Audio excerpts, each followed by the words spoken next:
tu nous as trompés là. Pourquoi tu nous as dit que c'était ta sœur? On va lui expliquer, ce n'est pas un bon exemple à suivre, ce n'est pas une bonne chose à faire.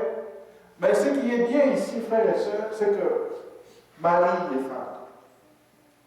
Les enfants, vous fermez les oreilles. Dites-moi un peu, Marie et femme, c'est quand la dernière fois que vous avez plaisanté avec votre mari ou votre femme? La Bible nous dit que c'est une bonne chose dans le couple de plaisanter. Alléluia. Amen. Alléluia. Amen. Les maris ne disent pas Amen à cette malade.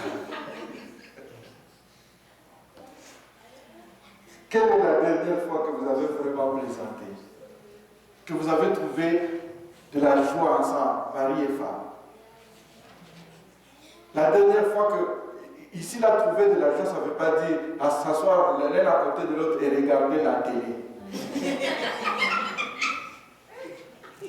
Ça ne veut pas dire ça, frère et soeur. La Bible dit, quand Isaac le faisait là, la Bible dit qu'ils étaient, au fait, ils devaient être seuls, du temps pour l'autre, du temps pour le mari, du temps pour la femme. On dit, on met tout de côté. Nous sommes tellement occupés, mais là c'est un temps pour nous. Et vous plaisantez ensemble. Vous plaisantez à la manière anglaise et pas à la manière française. Parce que lorsque vous faites comme ça, frères et sœurs, vous invitez Dieu dans votre famille. Vous invitez Dieu dans votre vie. Dieu aime ça. Le Seigneur veut voir ça. Le Seigneur accepte ça. Lorsque vous le faites, vous invitez Dieu. Et regardez ce qui va se passer après. Après avoir fait cela, parce qu'il y a un temps pour toutes choses. Maintenant, il y a un temps de plaisanter. Il y a aussi maintenant un temps pour travailler. Et Isaac va dire, j'ai reçu la direction de Dieu. Dieu m'a dit de ne pas partir. J'obéis au Seigneur, je reste là.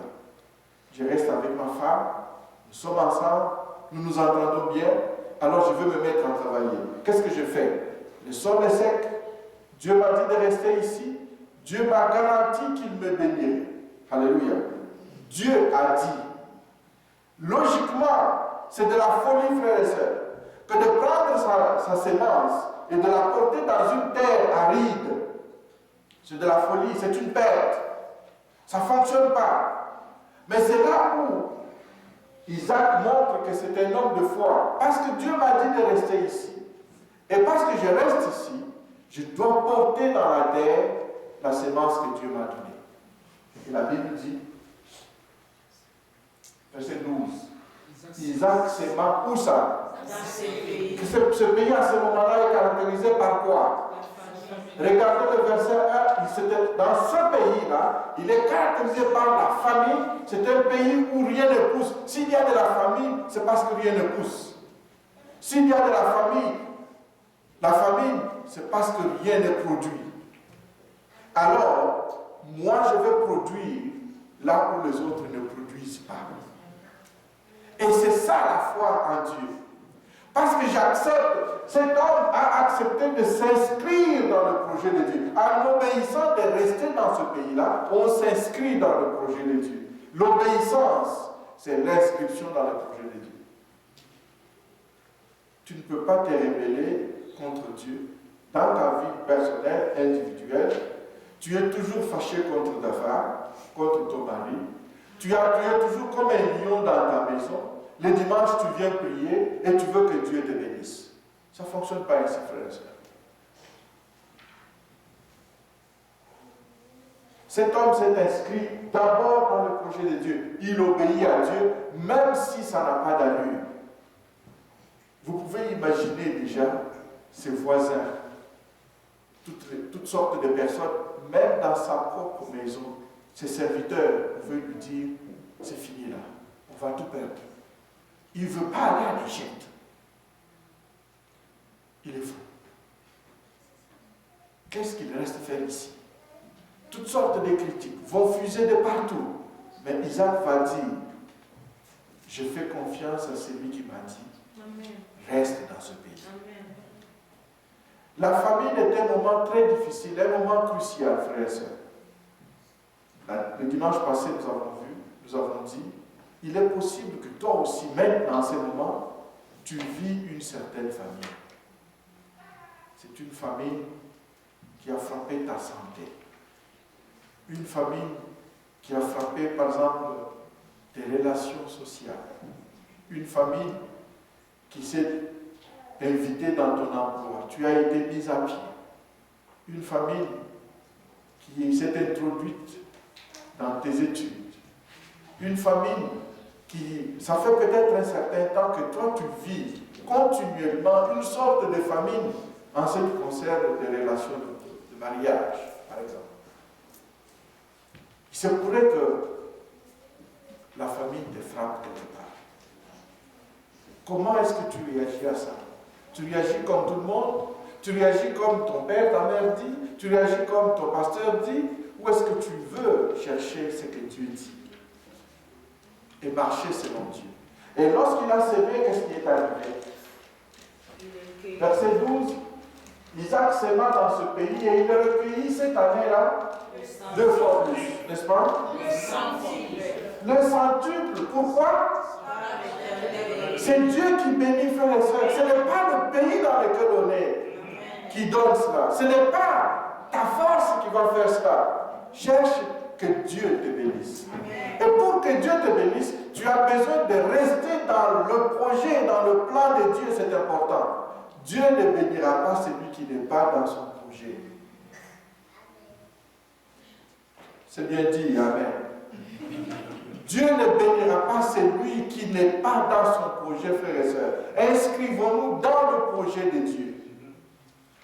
Cherche à ce que beaucoup d'hommes et de femmes, je le suivais encore ce matin dans une prédication, le prédicateur me dit, celui-là, il a copié ma prédication à l'église aujourd'hui. Il a dit, Dieu ne bénit que ceux qui s'inscrivent dans le projet, dans le dessein que lui a dans son cœur. Et Jésus nous a laissé un projet, frères et sœurs. Comment est-ce que tu participes à ce projet? Le prédicateur de ce matin, il disait, il y a des hommes et des femmes qui prétendent servir Dieu, qui viennent à l'église. Leur vie chrétienne ne s'arrête qu'à venir s'asseoir dans l'église les dimanches. Ça s'arrête là. Vous ne participez pas au projet de Dieu. Vous êtes comme des supporters qui sont là au stade, qui payent un ticket, une place, qui s'assoient et qui regardent les autres faire. Et après le match, ils rentrent. C'est très beau, évidemment. C'est déjà une bonne chose d'être là. Parce qu'on montre qu'on supporte un peu. Mais Dieu veut plus. Dieu ne veut pas des spectateurs. Dieu veut des acteurs. Amen. Dieu cherche aujourd'hui encore les hommes et les femmes comme Marie qui disent « Je suis la servante de Dieu, qu'il me soit fait comme Dieu a dit. » Et lorsqu'on s'inscrit dans le projet de Dieu, frères et sœurs, si vous venez vous inscrire dedans, pour recevoir la bénédiction, vous allez être déçus. Parce que Dieu connaît ces personnes, ces hommes et ces femmes qui viennent pour recevoir des biens matériels. Dieu les voit de loin. Il voit, il connaît la motivation. La motivation, le pasteur ne veut pas savoir ça. Vous non plus, vous ne pouvez pas comprendre, connaître la motivation du pasteur. Mais Dieu voit toutes choses. Lorsqu'on est si humble, si sincère, et qu'on revient devant lui pour dire « Je suis le serviteur de Dieu. Je suis la servante du Seigneur. Que Dieu fasse de moi ce qu'il veut. » En d'autres termes, que j'ai de l'argent ou pas, je servirai toujours le Seigneur. Amen. Que je sois payé ou pas, je servirai toujours le Seigneur. Je veux être actif, je veux être au premier plan, je veux être au front, je veux être avec Dieu, je veux marcher avec Dieu. Et lorsque Isaac a fait cela, la Bible dit, il a recueilli le centuple cette année-là. Je vous défie aussi, frères et sœurs, vous êtes dans la famine aujourd'hui, pourquoi ne pas aussi s'aimer? Alléluia. Amen. Je vous mets au défi. Vous êtes les Isaac d'aujourd'hui. Je vous mets au défi de s'aimer. Pourquoi, par exemple, ne feriez-vous pas, pendant que vous êtes dans la famille, maintenant,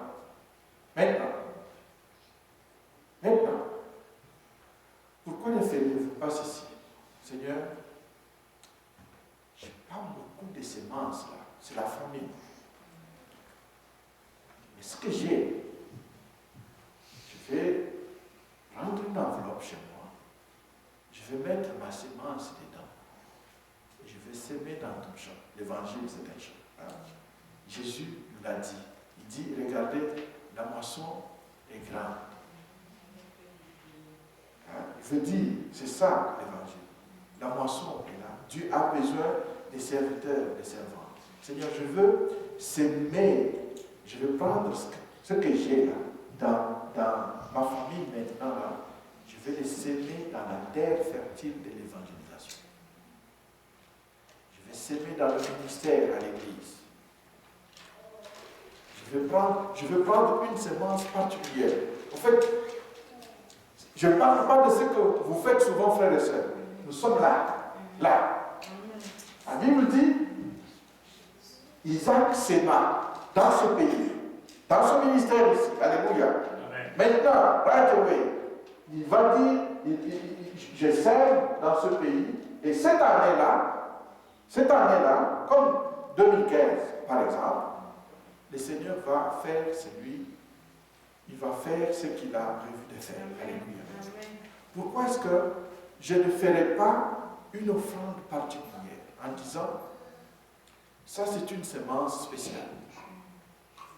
Je suis le Isaac d'aujourd'hui. Et Dieu m'a dit, comme je cherche à m'inscrire dans le projet de Dieu, j'ai choisi moi aussi de s'aimer maintenant dans le projet de Dieu. Maintenant, cette année. Et vous savez, entre le moment où il a sémé et le moment où il a recueilli, il s'est passé un certain temps. Hein? Et ce temps-là, il n'a pas fait que s'aimer et puis il est rentré se coucher à la maison. Vous savez ce que les agriculteurs font quand ils sèment? Tu veilles sur la semence. Veille à ce que les mauvaises herbes ne viennent pas étouffer la bonne semence. Viens et il faut enlever les mauvaises herbes. Veille cela, et lorsque tu fais cela toi, la Bible dit, c'est Dieu qui bénit. C'est Dieu qui rendra au centuple ce que toi tu as mis dans la terre. C'est lui qui va le faire. Et cet homme a veillé sur sa semence. Veiller sur sa semence, ça veut dire, si tu vois un agriculteur qui prend de la semence et qui, en passant, sans même prendre soin du sol sur lequel il sème, il jette et puis il s'en va. C'était négligent, c'était mauvais agriculteur. Un bon agriculteur, il sème, il a préparé le sol, il a sémé et il revient tous les jours. Alléluia. Amen. Nos enfants ne savent pas comment on arrive à avoir des légumes. Hein? Beaucoup, quand on leur demande d'où viennent les œufs, ils viennent du centre d'achat. Parce qu'ils ne savent pas comment les œufs sont arrivés au centre d'achat. Tout ce qu'ils savent, c'est qu'on est parti au centre d'achat et on a acheté des œufs. Mais un bon agriculteur sait comment ça a commencé. Il va veiller tout le jour, il se réveille tôt le matin, il vient pour enlever les mauvaises herbes qui poussent très vite, les mauvaises herbes. Il ne faut pas oublier ça, frère et soeur. Les mauvaises herbes poussent toujours très vite. Ceux qui ont des gazons à la maison, ils savent de quoi je parle. Ça pousse toujours très vite. Si tu ne veilles pas, tu vas être envahi par les pissenlits. Tu as planté des maïs, tu te retrouveras avec un champ de pissenlits. Si tu ne veilles pas. C'est ainsi que beaucoup reviennent après. Oh, moi, vous savez, ça fait longtemps. J'ai sémé et sémé, je ne vois rien. Mais tu as laissé ta semence être étouffée par de mauvaises herbes. Tu n'as pas veillé pour venir arroser avec la prière, les enseignements. Alléluia. Tu as juste jeté et puis tu es parti. Et tu es parti écouter maintenant tout ce que la télé et les autres gens disent, finalement, tu n'es pas demeuré dans la foi. Comment est-ce que ce que tu as sémé va pousser comme il faut, dans une bonne terre? Le Seigneur, vous savez, il nous a dit qu'il y a 4 types de sols. Il y a un 3e type là, c'est que c'est un sol où, lorsqu'on sème, la plante pousse, parce que c'est un bon sol quand même. Mais c'est un sol sur lequel il y a encore de mauvaises herbes qui viennent étouffer la bonne semence et la rendre infructueuse, dit le Seigneur. Si tu ne veilles pas sur ton champ, sur ta semence, elle sera étouffée. C'est pour cela, allons-y frères et sœurs, on va voir cet homme, la Bible dit, verset 13, cet homme devint riche. Il alla s'enrichissant de plus en plus, jusqu'à ce qu'il devint fort riche. C'est une croissance, frères et sœurs. Non seulement il est devenu riche, beaucoup veulent devenir riches. Ils ne sont même pas encore arrivés là. Mais avec Dieu, Dieu veut que tu quittes là, que tu ailles là, et que tu ailles encore là. Amen. Cet homme devint riche, et il alla s'enrichissant de plus en plus, au point qu'il est devenu fort riche. Vous pouvez imaginer ça. À Guérard, c'est impossible. En Égypte, c'était compréhensible. Pas à Guérard. Pourquoi?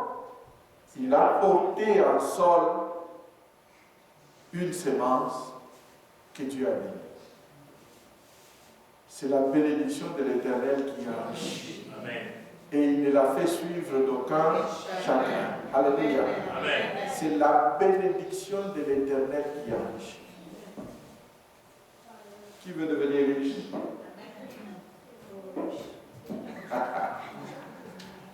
J'aime bien les personnes qui ont mis les 2 vins. Quand on dit prions le Seigneur, adorons le Seigneur, ça on fait. Vous voulez devenir riche? Ah, c'est facile. Je ne m'adresse pas aux personnes qui ont fait ça. Je sais que ce sont des personnes qui aiment, qui prient aussi bien. Mais c'est tout simplement pour dire, moi je veux devenir riche. Alléluia. Et comme déjà on dit, le pasteur José est riche, je le suis déjà, frère. Mais je veux aller encore de plus en plus riche. Je veux encore être fort riche. Alléluia. Parce qu'avec Dieu, c'est possible. Avec Dieu, mais à condition de s'inscrire dans le projet de Dieu. Inscrivons-nous dans le projet de Dieu. Et vous savez quoi, frères et sœurs? Si le Dieu d'Isaac n'a pas changé, qu'il est le même, Isaac a fait ça, il est mort, il est parti déjà. Ça fait longtemps qu'il est mort. Mais le Dieu qu'Isaac a servi est toujours le même. Amen. Qui voudrait apporter sa semence dans les champs? Non, 3 personnes. Vous voulez devenir riche tout le monde. Mais qui veut s'aimer pour devenir riche? Il n'y a pas déjà. Frères et sœurs, on ne devient pas riche comme ça. Dieu ne fait pas de la magie. Dieu ne fait pas de la magie. Il faut que tu sais. C'est ta part de responsabilité devant le Seigneur. On va faire ceci. Apportons d'abord notre offrande maintenant. Ça, ce n'est pas la semence en question parce qu'on était supposé avoir apporté cette offrande avant la prédication. Mais maintenant, quand on rentrera, préparons notre semence. Amen. Disons, parlons à ceux qui n'ont pas été avec nous. Dieu nous a dit d'aller s'aimer. Dieu est fidèle. Alléluia. Nous choisissons de lui faire confiance. Quand bien même c'est de la folie, c'est la sécheresse, nous n'avons rien. Et ceux qui attendent d'avoir quelque chose pour pouvoir le faire, ils se trompent. Le Seigneur Jésus a dit, ceux qui sont fidèles dans les petites choses, ils seront fidèles dans les grandes choses. Quand tu sais donner quand c'est de la famine, tu sauras donner quand ce sera l'abondance. Amen. Amen. Lèvons-nous et donnons notre foi.